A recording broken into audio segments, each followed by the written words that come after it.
Thought moves outward seeking form through direction held inside. When aligned with deeper order, energy flows wide.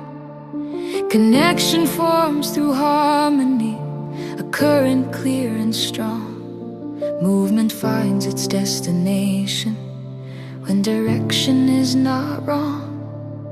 Alignment opens pathways, allows the current through. When thought agrees with greater order, response becomes true.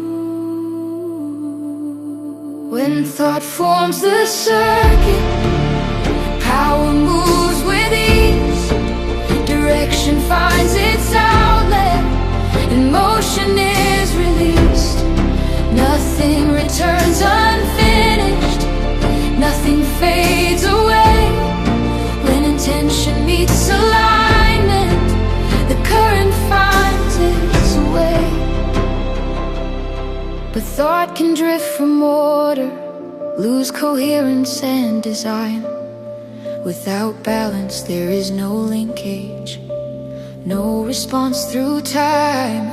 Like power without an outlet, force held without release. Motion slows and loses purpose until alignment brings relief. Energy requires agreement to move and to express. Without harmony of direction, movement cannot progress. When thought forms the circuit, creation answers call. When alignment holds the pathway, the current does not stall. But without polarity, no outlet can appear, and power turns inward silent without a path made clear. The law does not resist us, it mirrors what we send. Alignment creates connection, and motion starts again.